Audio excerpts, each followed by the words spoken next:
سراويت مكلخال إثيوبيا أب تجراي دجن زخون حزب سلس أنا أبلع الحزب كساراتات كيس عبخوت كم زوسنا قدماي منستر أبي أحمد تزاربو بسوني أماسيور سختما من محدار تجراي مقلة أب تحت ملء قطر حيلتات تجراي كم زاتوت وهبق الحوحت أتوجيتات شوردة أرجاكي سنيرو أبي أحمد تمالي أب قداي تجراي عملكيتو نجازيت إنياتات أبزهابو مجلسجن سراويت إثيوبيا نتختما قد يفوز وتقال مخنيات تختما ولا حد نجر سلزي بالله يلوم مقالين تنانت ملكك سنجمر تمالي كاب مقالك نوتس انكلنا بزوحات سبات سنبيدهم نسخاتكم ونسنبيدكم يخم قدمي شوعات تورحي كن كايد انكلنا زنبرا قدجت ما أخل بوليتيكاوي سحبت ما أكل نفلطون زين فلطون هبتي أنيرا حزقن أبوشتي كاب زلو سمانيش حزقونو ززمتو ترف مرف سبات وزا اتاكتما كاب عبي عدي شرارو ويبشاشا زفاليا نقريلن منم نقريبلن انهن تقولو نقريلن እንደ ሄድንበት ጊዜ የሚያጓጓን ነገር የለው ተቀዳማይ ሚኒስትር አብ ዝሐልፉ ሸሞንተ አዋርሕ አብ ትግራይ ብዝነበረ ኩናት ወተሃድራዊ ወጻእታት ከይሐወሰ መንግስቲ ንህንጸት መሰረተ ልምዓት ትምህርቲ ጥዕና መገዲ ቀለብን ካልኦትን ንምፍጻም ልዕሊ 100 ቢልዮን ብር ወጻእ ከም ዝገበረ ገሊጹ መንግስቲ እዚ ኩሉ ክገብርን ከሎ ሰብኣዊ ሓገዝ በጽሓሉ መንገዲ ዓጽይኹም ሰራዊት ኤርትራ ኣእቲኹም በኣኻቱ ምኽንያት ህዝቢ ክጠምእ እዩ ቴሌኮሙኒኬሽን ዓጽይኹም ዝብሉ ክስታትዮም ከቀርቡልና ጸኒሖም ዝበለ ተቀዳማይ ሚኒስትር ህዝቢ ንርእሱ ካብ ዝቀርበሉ ሰብኣዊ ረድኤትና ነከ ንሓይልታት ትግራይ ብምሃብ ንሰራዊት ምክልኻል ከም ጸላኢ ክርእዮ ከም ዝጀመረ ገሊጹ በዚ ምኽንያት ደጀን ናብ ዝኾነ ከባቢ ክመጽእ ኣገዳሲ ኮይኑ ይክብል ኣብሪሁ እዛ የነበረን ኃይል ትልቅ ነው እቲ ኣብ መቐለ ዝነበረና ሓይሊ ዓቢ እዩ ልዕሊ 20,000 ዝኸውን ሓይሊ ነይሩ ኩሉ ሰብ ግን ጸላኢ እዩ ኢሉ ዝሓስብ ንሓደ ጸላኢ ክትዋግኦ እንትኾንካ ንኣብነት ምስ ሻዕብያ ክንገጥም ከለና ባድመ ሓሊፍና ባረንቱ ምስ በጻሕና ክንመለስ ተወሰነሉ ምኽንያት ካብ ደጀና እናረሓቕና ስለዝኸድና እዩ ስለዚ ሰራዊት ምክልኻል እውን ዝበዝሕ ህዝቢ ከም ጸላኢ ወሲዱ ኣብ ታሪኽ ጸሊም ዓሰር ዝሓድገሉን ዝሓፍረሉን ነገር ከምኡውን ዓለም ኣብ ልዕሊ ኢትዮጵያ ትሕድሮ ጸቕጢ ካብ ዝፍጠር ደጀና ብንብሉ ህዝቢ ጽግዒልና ነቲ ህዝቢ ናይ ጽሞና ግዜ ንሃቦ ኢልና ኢና ወሲና ሚሳኤልናን ኣጽዋርናን ስለዘውጻናዮ ዘስጋአና ነገር የለን መስተራችን አወጣናል ምን ፈራው ጉዳይ የለም በኻል ወገን ኢትዮጵያ ሰራዊታ ካብ ገለ ከባቢታት ትግራይ ከም ዝስሓበት ዝተኣመነ ሚኒስትር ዲኤታ ጉዳይ ወጻኢ አምባሳደር ሬድዋን ሁሴን እቶም ሰራዊት ካብ ገለ ከባቢታት ትግራይ ዝወጽኡሉ ምኽንያት ፖለቲካዊ ውሳነ ኢሉ መንግስቲ ብምኽንያት እቱኪናት ንስዓበ ሰብኣዊ ቅልውላው ረድኤት ንምብጻሕ ብርክዝ በለ ወጻኢታት ከም ዝሓተቶ ዝገለጸ ኮይኑ ኣብዚ ሕዚ እዋን ኢትዮጵያ ዘጋጥምዋ ካልኦት ቀዳምነት ዝወሃቦም ስግኣታትን ቁጠባዊ ጉዳያትን በመህላዎም ዝተወሰደ ፖለቲካዊ ስጉምቲ ኢሉ አርሶ አደሩም ከምንም አይነት ግጭት ነፃ ሆኖ እቲ ሓረስታይ ካብ ዝኾነ ዓይነት ጎንፂ ነፃ ኮይኑ እቲ ናይ ኣዝመራ ወቅቲ ንኽጥቀመሉ ዝኽእል ውሳነ የድልዩ ተባሂሉ ዝተወሰነ ፖለቲካዊ ውሳነ ዳንበር ወተሃድራዊ ውሳነ ይኮነን እዚ ፖለቲካዊ ውሳነ ይቀየር እንተተባሂሉ ግን እቲ ሰራዊት ሕጅውን መቐለኻቱ ይኽእል እዩ ስለዚ እቲ ናይ ክረምቲ እዋን ክሳብ ዝሓልፍ ኩናት ኣይህልውን ነዚ ኣብ ግምት ብምእታው ኣብቲ ምርጫ ንዝተዓወተ ሓድሽ መንግስቲ ክምስረት እንከሎ ዝወሰዱ ስጉምታት ክህሉ እዮም ሕጂ ግን ሰብኣዊ ሓገዝ ንምብጻሕ ዘይተገደበ መገዲ የድልየናዩ ንዝብሉ ኣካላት ወፂናሎም ኣለና ከይዶም ይርዱ ቶክሲ ደው ስለዘበልና ድሕረጂ ቶክሲ እንተሃልዩ ዝሞተ ሰብ እንተሃልዩ ዝንቀፍ እቲ ሽብርተኛ ዝተባህለ ኣካል እዩ የሚወቀሰው የሚያዘው ሽብርተኛ ሆኖ የተፈረጀው አካል ነው የሚሆነው ሎሚ ሚኒስትር ዲኤታ ጉዳይ ወጻኢ አምባሳደር ሬድዋን ኣብዝሃቦ መግለጺ ኣብ ኩናት ትግራይ ብዝሕ ዘለዎም ወተሃድራትን ሰላማውያን ሰባትን ከም ዝተቀትሉውን ገሊጹ መንግስቲ ፌደራል እቲ ኩናት ኣብ ልዕሊ ሰብን ንብረትን ብዛዕባ ዝበጽሐ ዕንወት ክዛረብ እዚ ንፈለማ እዋን እዩ እንተኾነ ልዑል ሰብኣውን ማተርያላውን ዕንወት በጽሑ ካብ ምባል ሓሊፉ ኣብ ልዕሊ ሓይልታት መንግስቲ ይኹን ኣብ ልዕሊ ሓይልታት ትግራይ ዝበጽሐ ሰብኣዊ ዕንወትን ብዝሕን ኣይነጽረን ንዝሓለፉ ኣዋርሕ ማሕበረሰብ ዓለም መንግስቲ እቲ ኩናት ጠጠው ከብሎ ጸቕጡ ክገብር ዝጸንሐ ኮይኑ ማእከላይ መንግስቲ ብሶኒ ሓይልታት ምክልኻል ትግራይ ንኸተማ መቐለ ከም ዝተቆጻጸርዋ ዝገልጹ ጸብጻባት ኣብ ዝወጽሉ ሓረስታይ ሕርሻዊ ንጥፈት ንኽገብርን ሰብኣዊ ሓገዝ ንምብጻሕ ዘይተገደበ ኩነታት ንምፍጣርን በይናዊ ሰብኣዊ ምቁራት ተጻብኦ ከም ዝወሰነ ምግላጽ ይዝከር ትማል ድማ ሓይልታት ትግራይ ንኸተማ ሽረ ከም ዝተቆጻጸሩ ውድብ ሕብራት ሃገራት ኣፍሊጡሎ ኣብቲ ን8 ኣዋርሕ ዝቐጸለ ኩናት ከቢድ ሰብኣዊ ቅልውላው ክስዕብ እንከሎ ልዕሊ 350,000 ሰባት ኣብ ኣፍዓጽቦ ከም ዝርከቡ ዓለም ለኻዊ ትካላት ሰብኣዊ ረድኤት የጠንቅቁም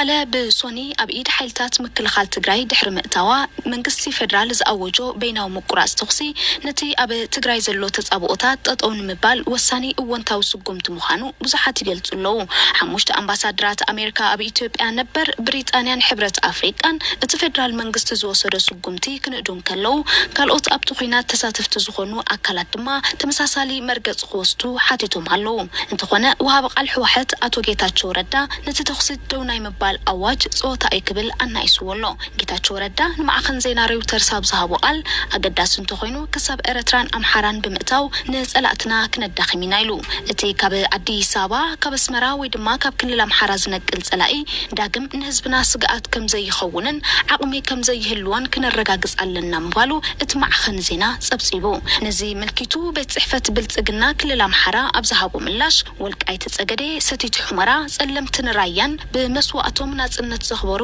ናይ ኣምሓራ ከባቢታት ምዃኖም ብምግላጽ ንናጽነቱ ዋጋ ዘይኸፍል ኣምሓራ የለን ኢሉ። መንግስቲ ኤርትራ ኣብዚ ጉዳይ ክሳብ ሕዚ ዝሃቦ ርእይቶ የለን። ኣብ ባይቶ ኣሜሪካ ኣብ መንበር ኮሚቴ ጉዳያት ወጻኢ ግሬግ ሚክስ ትማሊ ኣብ ኣኼባ እቲ ኮሚቴ ኣብ ዘስምዖ ቃል ርእይቶ እቲ ወሃቢ ቃል ሕወሓት ነቲ ኣብቲ ዞባ ዘሎ ቅልውላው ናብ ካልእ መድረኽ ከሰጋግር ዝኽእል ምዃኑ ብምግላጽ ኮኒንዎም። ከምቲ ኩላትና ንፈልጦ ኩነታት ኢትዮጵያ ብፍላይ ኩነታት ትግራይ ኣዝዩ ተቐያያርን ናብ ሓድሽ መድረኽ ሰጋገርን ዘሎ ይመስል። ኣብ ዝሓለፈ 24 ሰዓታት ሓይልታት ትግራይ ንመቐለ ክቋጸሩ ከለዉ መንግስቲ ኢትዮጵያ ሰብኣዊ ምቁራጽ ተኽሲ ኣውጅሎም። እዚ ምዕባለታት እዚ ተስፋ ዝህብ ኮይኑ ንሰላማዊ መፍትሒ መገዲ ዝኸፍት ክኸውን ተስፎ እንተኾነ ግና ህወሓት ናብ ኤርትራ ከኣቱ ምዃኑ የጠንቅቕ ምህላው ሰሚዐ። እዚ ሓደገኛን ነቲ ጎንፂ ዘነሃህርን እዩ። ብህወሓት ኮነ ብኻልእ ዕጡቕ ጉጅለ ዝግበር ነቲ ጎንፂ ዘነሃህር ዝኾነ ዓይነት ተበግሶ እኹንን ኣለኹ። ነቲ ጎንፂ ከነህድኦ ይግባእ። ተኽሲ ክቋረጽ የድሊ።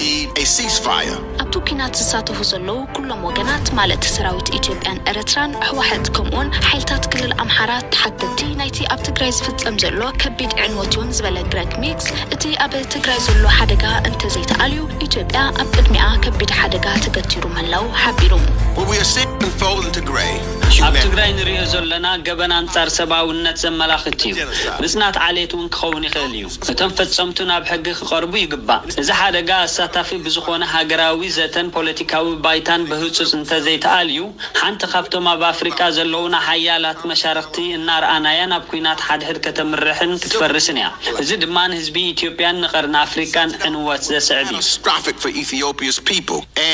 for the Horn of Africa. صحفي حبرات هاجرات أنطونيو غوتيريس اتوخنتات بوليتيكا مفتح كركب تسفا كم زلوا كجلت انكلو بايتو تصدق حبرات هاجرات نقداي تجراي عملكيتو أبز سومن كزتي مخانو دبلوماسيا من جتات يجلسو حيلتات تجراي بزح كفالنا يتخلل تقصات إيروم كم زلوا International Crisis Group زتبهالت كالك حبرن كلو أبز وان هلوات سراويت إرترا أب تجراي انتاي كم زمسل نتصرح كونن أبز حزوان أب تجراي أقل كلوس سلكي مبرهتن بانكتاتن تقاريز يركب.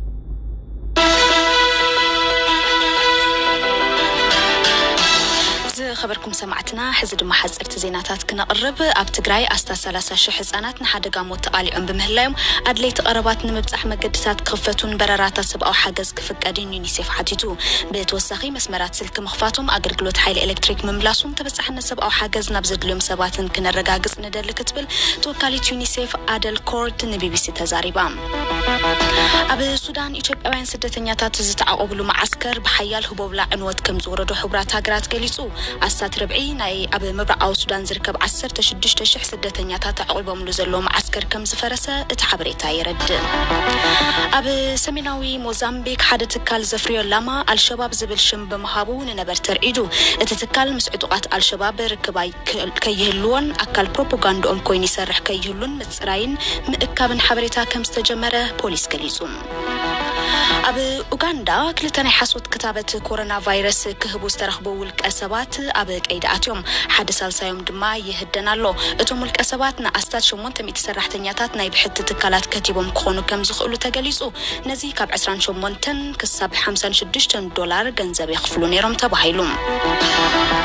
ኣብ ሃገረ ኢስዋቲኒ ብሰንኪ ዝቕጽል ዘሎ ህዝባዊ ተቃውሞታት ኣገልግሎት ኢንተርኔት ከም ዝተቋረጸ ጸብጻባት ሓቢሮም ንዕበኛታት ፖለቲካዊ ለውጥታት ኣብ ዝጠልብሉ ዘሎ ዘሎ እዋን ሓይልታት ጸጥታ ብዝለዓለ ተጠንቀቕ ከም ዝርከቡ ተፈሊጡ እቲ ቅድሚ 35 ዓመት ናብ ዙፋን ዝደየበ ንጉስ ምስዋቲን 15 ኣንሽቱን ብተድላ ከም ዝነብሩ ነቐፍቱ ይኸሱ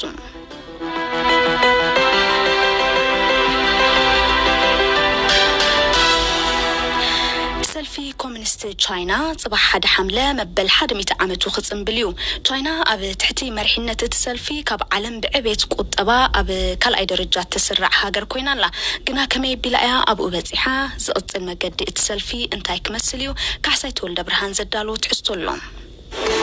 أب زحلفة 100 عامتات بزحي أبالات سلف كومونست تشاينا كاب 100 ناب لعلي 9 مليون بزحلو أبتقوان زبزح كفال تشاينا قطر بمنبارو هذا كاب مرحلة سلف كومونست تشاينا زخونة ماو زيدونغ نتسلفي أب قطرات أب ممسرات ياتكيرو تكبار أو خوينو اتسلفي زحية لبوليتيكا وحايل بمخان قبل على حقراو سلفي كومينتانك تعويتو عفشان شاعة 240 شاعة دما سلطان حيزو اتسلفي سن حساباتون مقوصار بزح سعرتاتي غيرو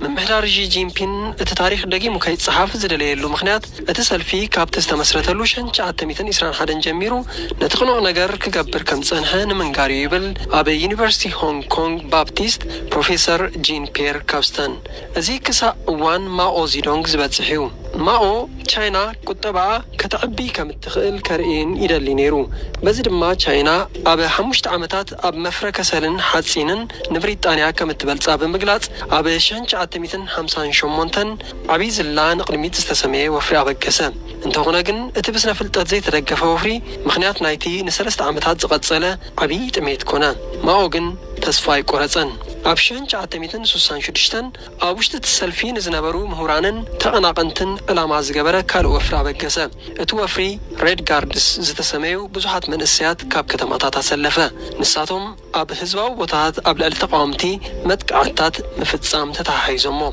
بزحات سبات مقدعت وريد ومن ميتومن نماو سيعبو سلطان زحازة دينغ سياو بينغ نشاينا ناب مسمر كتباو سجنا كتعتو جبرة أبشان جعتميتن 78 تندما تشاينا ندخل عالم كفتي جبرة اتزا تعهاتو بوليسينا تعداقا نايوزا كوباناتات ابتا هاجر كوفرو صحاب خونا كتبا تشاينا ابتهت دينغ سياو بينغ انت عبيكوا اتو بوليتيكاو سجنهاتو كنا كبير تقاومو قديمو أبشان جعتميتن 8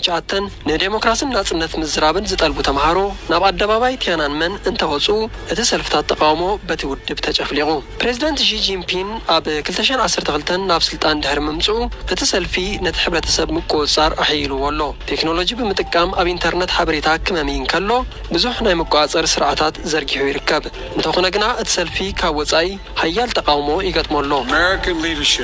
بريزيدنت أمريكا جو بايدن مرحنة أمريكا نتبجاينا زرقات وداداريت أمريكا ناي مخاندليت زركبو ان حيال زخير زلو ملكي يقدمو يقبا إلوم العالم لخو بدهوتات النابزها بزغادة متن سلفي كومينست تشاينا بغما يقدمو نتزغط المدرح قعزوت سلفي والصاني كخونيو